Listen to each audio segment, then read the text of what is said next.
on accueille Julien Marsili.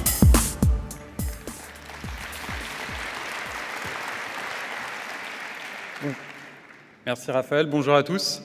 Bon, il a beaucoup été question au cours de cette table ronde de résilience des entreprises et de l'activité économique face aux risques politiques. Donc je vais commencer par l'illustrer, notamment à travers des données de défaillance d'entreprise, parce que vous savez que c'est quelque chose que nous suivons avec beaucoup d'attention en tant qu'assureur crédit. Donc vous constatez derrière moi que les tendances sont quand même très claires, très nettes. En 2017, dans 17 des 20 économies avancées que vous observez derrière moi, les défaillances d'entreprises auront baissé. Moins 6% en moyenne pour les économies avancées. Si on se focalise uniquement sur la zone euro, c'est même quasiment une baisse à 2 chiffres du jamais vu depuis 10 ans. Sur la partie gauche du graphique, vous voyez les grands gagnants. Ce sont principalement les plus petites économies très ouvertes, donc qui ont profité à plein du rebond du commerce mondial sur lequel je reviendrai cet après-midi. Au milieu, la quasi-totalité des grandes économies que je ne vais pas toutes citer, avec des baisses à un chiffre, mais pour autant quand même significatives. Et puis sur la partie droite du graphique, avant les moyennes régionales dans l'encadré, eh bien le Royaume-Uni, dont il a été beaucoup question, l'exception qui confirme la règle que les incertitudes politiques n'ont pas d'effet sur les entreprises. Bon, qu'attendre de 2018 maintenant ? Eh bien, ce sont nos prévisions, vous les voyez en bleu derrière moi. Globalement, une tendance similaire, toujours de la baisse, mais l'idée quand même que le mouvement s'essouffle chaque année après le début de cette décrue, et donc finalement le cycle d'expansion touche bientôt à sa fin. Je vais y revenir tout au long de cette présentation. Maintenant, si on fait un zoom un peu plus particulier sur la France, la tendance est similaire, une baisse forte en 2017, plus forte que ce que tout le monde attendait, moins 8%. C'est une baisse, contrairement à 2016, qui est généralisée à tous les secteurs d'activité. Et si on devait en retenir qu'un, ce serait celui, bien sûr, qui est tout en haut, la construction, qui à lui seul contribue à hauteur de la moitié de l'ensemble de la baisse des défaillances enregistrées dans l'économie française. Donc, c'est généralisé à tous les secteurs d'activité, c'est généralisé à tous les types d'entreprises. Les défaillances baissent chez les grandes entreprises, les moyennes, les plus petites, et c'est aussi, pour la petite histoire, généralisé à quasiment toutes les régions en France. Donc, même chose, qu'attendre de 2018 ? Eh bien, à l'image de ce que je vous disais pour les économies avancées, toujours une baisse, mais là aussi un certain essoufflement. Des signes de modération de la croissance commencent déjà à s'accumuler, je vais y revenir. Et puis un facteur qu'on oublie souvent, qui est qu'au cours des 4 dernières années, les créations d'entreprises ont beaucoup progressé, plus 8% en moyenne, et c'est définitivement une très bonne nouvelle. Mais on sait que ces jeunes entreprises, quand elles arrivent à un âge de 2 à 4 ans, eh bien, sont beaucoup plus fragiles. Et donc ce facteur devrait aussi expliquer une certaine recrudescence l'année prochaine. Donc, moins de défaillances, plus de création. Troisième bonne nouvelle, les entreprises françaises sont aussi désormais plus profitables. Vous le voyez sur le graphique de gauche derrière moi avec le taux de marge des entreprises en bleu. Ceci dit, ce qui est frappant, c'est que ça ne fait pas beaucoup de sens aujourd'hui de parler de cette évolution du taux de marge pour l'économie française dans son ensemble, parce qu'il y a une vraie dichotomie entre, d'un côté, ce qu'on observe dans les secteurs industriels et de l'autre dans les services. Dans l'industrie en orange, on est quasiment à un plus haut depuis 30 ans, grâce à la baisse des prix du pétrole, grâce au CICE. En revanche, dans les services, vous le voyez, l'histoire et la tendance n'est pas du tout la même. Le taux de marge a à peine rebondi par rapport à son plus bas d'avant-crise, et c'est sans doute au moins en partie lié à la concurrence accrue qui provient des nouveaux acteurs liés à l'émergence du e-commerce, dont il sera question justement cet après-midi. C'est d'ailleurs confirmé sur le graphique de droite, puisque vous voyez vers le bas de ce graphique tous des secteurs d'activité liés aux services, comme l'information et la communication, le commerce, dont le taux de marge est beaucoup plus bas qu'il ne l'était avant crise. Donc, jusqu'ici, le tableau semble quasiment idyllique. Je le disais, moins de défaillances, plus de création, une profitabilité en hausse. Je vais commencer à parler des quelques bémols, en commençant par l'endettement des entreprises, où là, les entreprises françaises sont vraiment à contre-courant. Vous le voyez sur le graphique derrière moi. Il y a 10 ans, la dette des entreprises non financières en France atteignait 2 000 milliards d'euros. Aujourd'hui, c'est 3 000. Et donc vous voyez qu'on a dépassé l'Espagne en la matière alors que c'était censé être le pays le plus risqué dans ce domaine.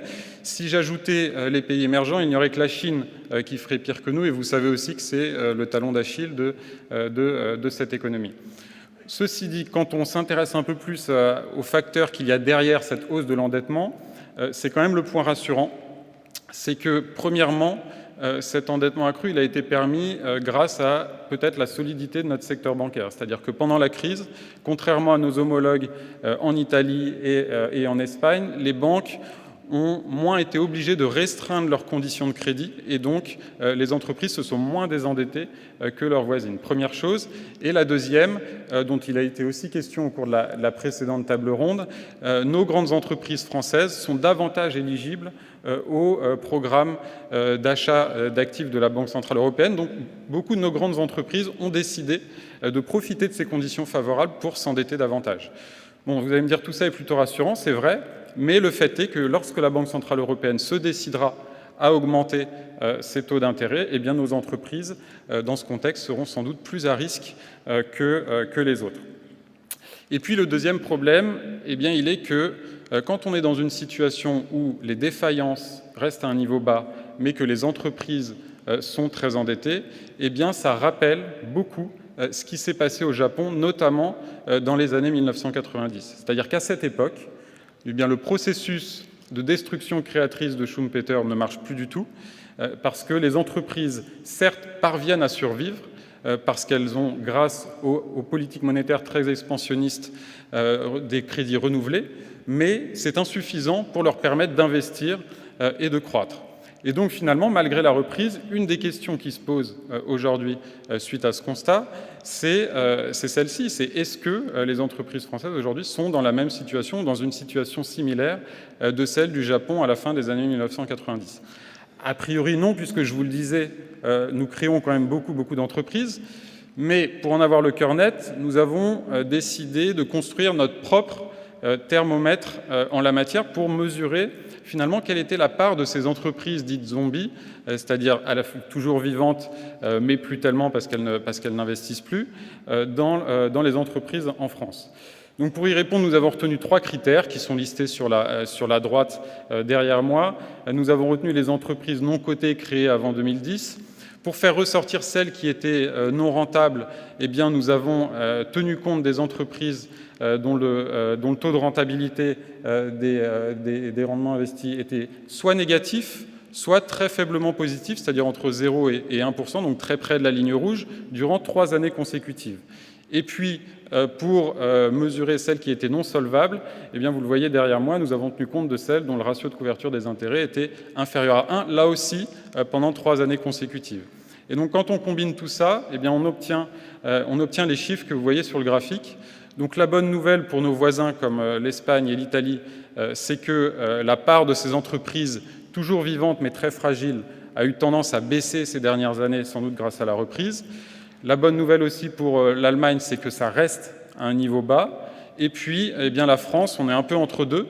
Donc, si on voit le verre d'eau à moitié plein, eh bien, on se dit que finalement, il n'y a toujours, bon an, mal an, que 4 à 5% de nos entreprises qui sont dans cette situation difficile. Donc, c'est très loin de ce qui se passait au Japon à la fin des années 1990, où on disait qu'il y avait entre 20 et 25% des entreprises dans cette situation. Si on le voit à moitié vide, eh bien, on se dit que ça ne baisse pas, en tout cas à fin 2016, malgré les signes manifestes de reprise. Et le problème que ça pose, c'est que, eh bien, quand on est dans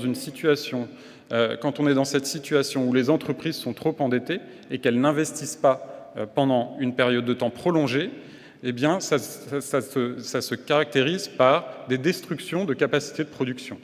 Donc, ce n'est pas vu comme un problème lorsqu'il y a une insuffisance de la demande. En revanche, ça le devient rapidement lorsque la reprise se matérialise et que la demande augmente. Parce que dans ce cas-là, ça se transforme vite en insuffisance d'offres. Et c'est justement ce que nous disent aujourd'hui les entreprises françaises dans les dernières enquêtes de conjoncture. Donc concrètement, pour les entreprises, qu'est-ce qu'on entend par insuffisance d'offres ? 1, des insuffisances d'équipement, 2, des problèmes d'approvisionnement, et 3, des difficultés de recrutement. Et c'est sans doute ce troisième point qui est aujourd'hui le plus prégnant pour les entreprises françaises. Vous le voyez derrière moi avec, pour chaque secteur d'activité, la part des entreprises qui affirment avoir des difficultés de recrutement.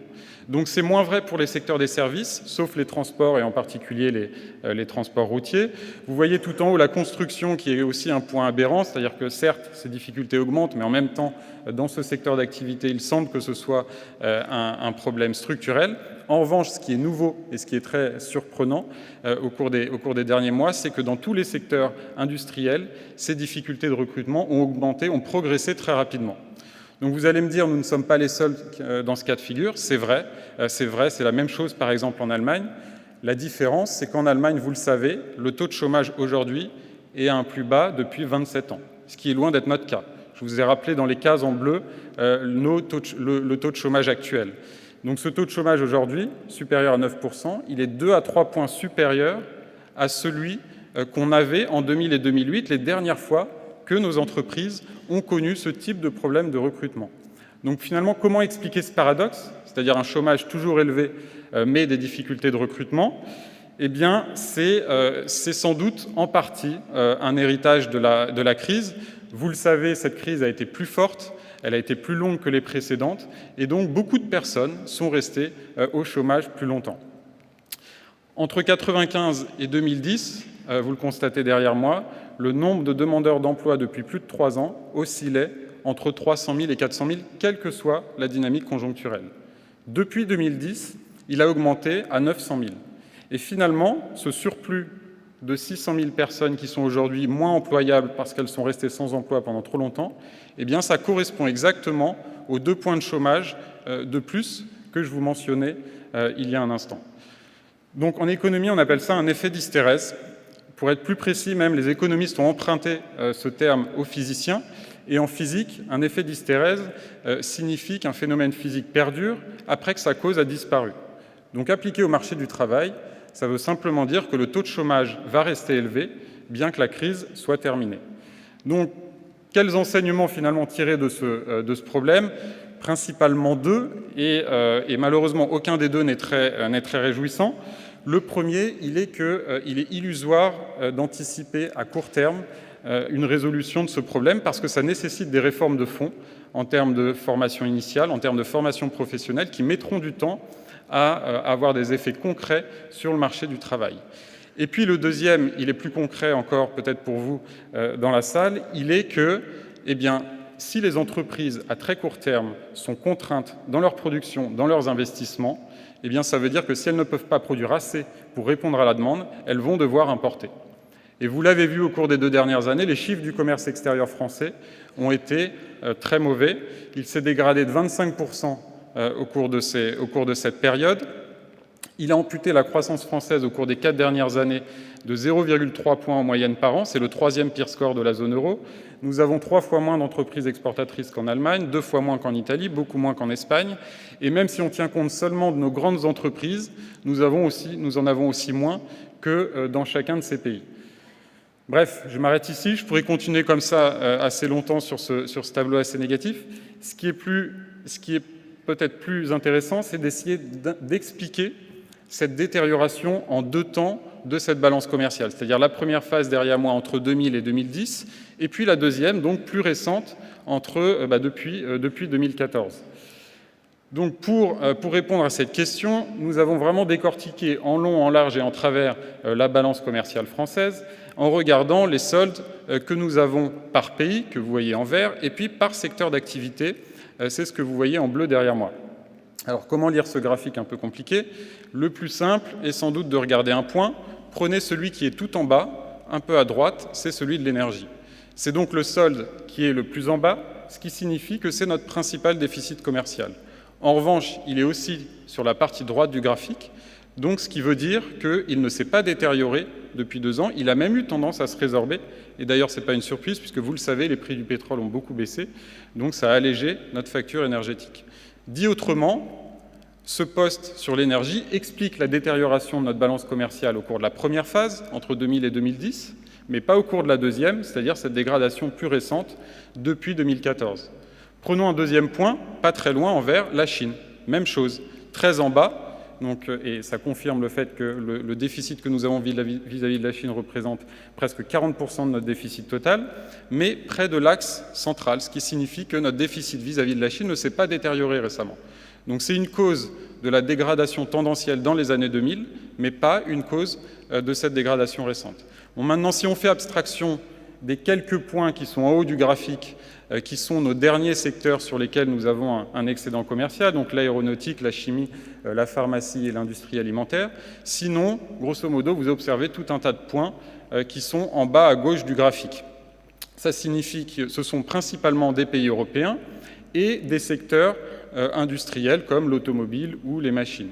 Dit autrement, notre balance commerciale s'est détériorée à la fois dans les années 2000 et puis plus récemment face à nos voisins et sur des secteurs industriels.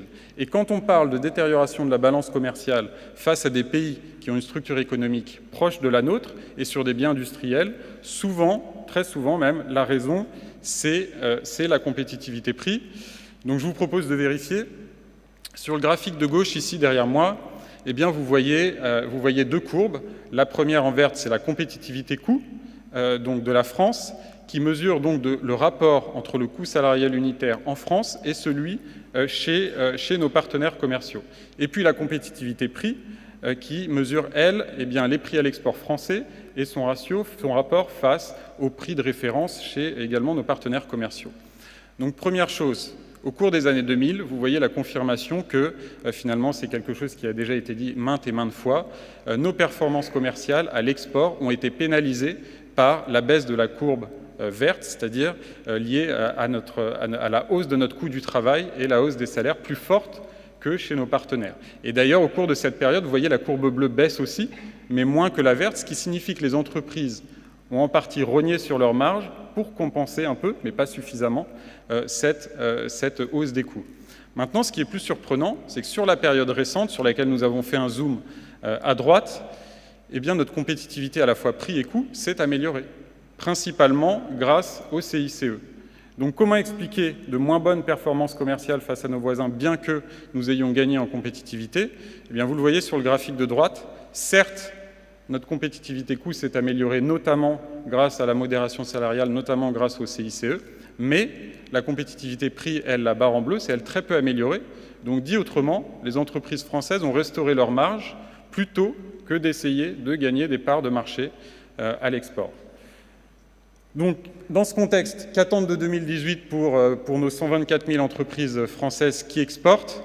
Eh bien sûr, ça va dépendre de nos principaux partenaires commerciaux, que vous voyez en bleu sur la carte derrière moi, et puis de leur santé économique, donc dit autrement, de la croissance que nous attendons dans ces économies en 2018. Donc vous pouvez très bien être un partenaire commercial important, mais si la croissance attendue pour 2018 est relativement faible, eh bien la taille de la barre que vous voyez, c'est-à-dire la demande qui va nous être adressée en provenance de ce pays, pourra être petite. C'est le cas, par exemple, du Royaume-Uni.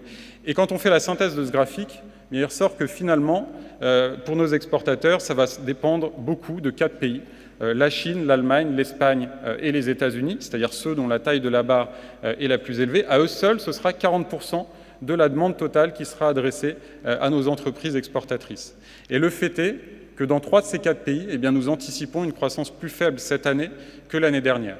Et à l'image de ce que je vous disais pour la France, c'est lié au fait que le pic de croissance est passé et de plus en plus, les entreprises, dans les économies avancées et en France en particulier, vont sentir le retour de bâton cette année parce que certes, elles ont restauré leurs marges, mais elles n'ont pas assez investi et donc elles vont subir cette année, à partir de cette année, des contraintes d'offres. C'est le principal message que je souhaitais vous souligner et désormais, je vous remercie de votre attention.